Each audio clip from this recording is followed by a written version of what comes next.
АвтоВАЗ в очередной раз вложил миллиарды рублей в сборку, а продаж нет. Ошибся или так было запланировано? Но перед тем, как рассказать все подробности, прошу вас подписаться на канал и поставить лайк. За это в конце с меня анекдот. В начале этого года совершенно неожиданно на рынке появилась новая отечественная марка автомобилей, о которой ранее ничего не было известно. Примечательно, что информация о ее создании гуляла в интернете в виде шуток. Мол, просто переклейте на китайцы шильдики и получите отечественный автомобиль. Оказалось, что АвтоВАЗ именно так решил расширить свой модельный ряд и представить совершенно новую марку под названием X-Sight. Большинство людей до сих пор не знают ни о существовании этой марки, ни о ее связи с АвтоВАЗом. Хотя на самом деле марка не совсем новая и официально существует на бумаге с 2015 года. Оказывается, в 2015 году Nissan зарегистрировал название X-Sight в России. Возможно, японцы планировали выпускать какую-то модель специально для нашего рынка и даже другой автомобиль под этой маркой, но до реализации дело не дошло. Похожая ситуация была и с маркой Solaris, под которой сейчас выпускают 4 модели автомобилей Kia и Hyundai. Корейцы зарегистрировали бренд в России еще в 2012 году и собирались вывести его как отдельный суббренд, но в итоге эта марка так и не появилась. Однако вместо нее в России стали продавать Hyundai Solaris, ранее известный как Hyundai Accent.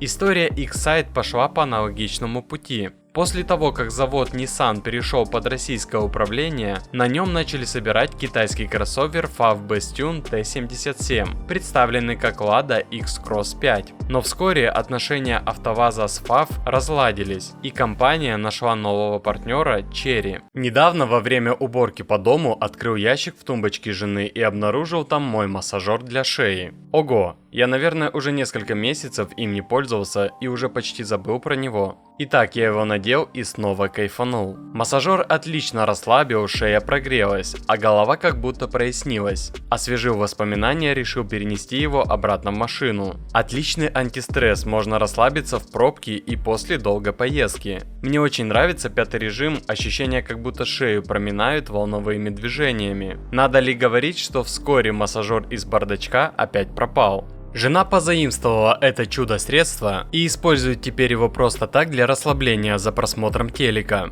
Вообще эта штука просто рай. Массажер не только снимает напряжение, но еще улучшает кровообращение и блокирует нервные импульсы, вызывающие болевые ощущения. Несмотря на маленький размер, он очень мощный. Главное достоинство, что у него есть вибрация, как у топовых моделей, а также нагрев. В сложенном виде он совершенно крошечный, как будто создан для бардачка в подлокотнике. Он даже может поместиться в отсек для солнечных очков. В комплекте есть пыльник для путешествий, туда он прекрасно помещается вместе с памяткой, с перечнем режимом и пультом дистанционного управления. Найти его можно на Озон или Wildberries. Достаточно просто написать в поиске Jules. Вещь очень качественная, приятно держать в руках. У производителя даже сайт есть. Кстати, у Jules есть и другие интересные устройства. Сотрудничество с Chery началось на условиях, что старое поколение кроссовера Chery Tiggo 7 Pro будет выпускаться под новой маркой и что АвтоВАЗ не станет афишировать свое сотрудничество. Название X-Sight, доставшееся с заводом от Nissan, оказалось как нельзя кстати. Это избавило АвтоВАЗ от длительного процесса регистрации нового бренда. Теперь на бывшем заводе Nissan налажена сборка кроссовера X-Sight X-Cross 7, в который инвестировали миллиарды рублей. Однако отечественным его можно назвать формально, так как основные части поступают уже в готовом виде. АвтоВАЗ планирует со временем запустить полноценную линию сборки, как на заводе Москвич, чтобы увеличить локализацию. В этом году должна стартовать и старшая модель X-Sight X-Cross 8 на основе Chery Tiggo 8 Pro. Тестовые испытания этого кроссовера уже проводятся в Тольятти. АвтоВАЗ возлагает большие надежды на X-Sight. За год планируется собрать 22 тысячи автомобилей X-Sight X-Cross 7 и X-Cross 8, а в 2025 этом году нарастить выпуск до 36 тысяч. Однако эти планы могут оказаться слишком амбициозными, так как это произошло с заводом Москвич. В прошлом году Москвич также ставил перед собой амбициозные цели, но реальность показала, что спрос оказался значительно ниже. Кроссовер Москвич 3 не оправдал ожиданий, и спрос на их сайт последует аналогичным путем. Уже сегодня можно сказать, что потребители обходят его стороной, несмотря на скидки. С момента старта продаж X-Sight X-Cross 7 разошелся тиражом в 2359 экземпляров, в 10 раз меньше, чем собрали. Чтобы стимулировать продажи, АвтоВАЗ предлагает скидки на X-Sight: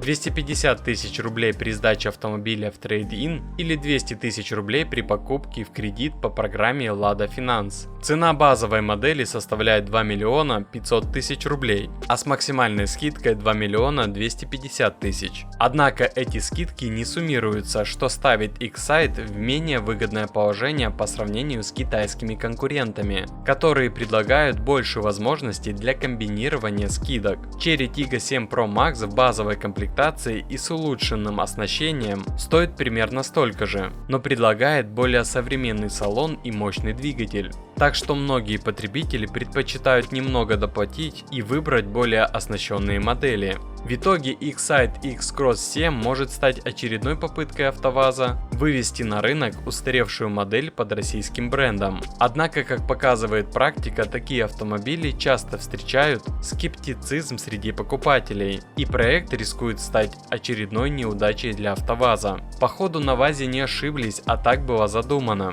Там сидят менеджеры, работой которых является получение выгоды, прибыли для себя, и придумывают схемы освоения бюджетных денег, а не разработкой новых моделей. Сколько новых моделей было создано за последние 10-15 лет? Ни одной. А сколько денег они выпросили на поддержание их на плаву? Дебет с кредитом не сходится. К стенке руководства ВАЗа. Вот тогда и машины производить начнут, и по нормальным ценам. Кстати, в России средняя цена нового автомобиля выросла в 3 раза за 10 лет. В конце 2014 года новая машина в Российской Федерации стоила в среднем 1 миллион рублей, а по итогам этого года его цена составила 3,1 миллион рублей. Напишите в комментариях, как вам действия АвтоВАЗа. Ну и обещанная мною шутка. 2050 год. Узнав, сколько стоит Lada Vesta деда Митяя, односельчане продали его машину, а на вырученные деньги каждый купил себе по новой квартире в райцентре.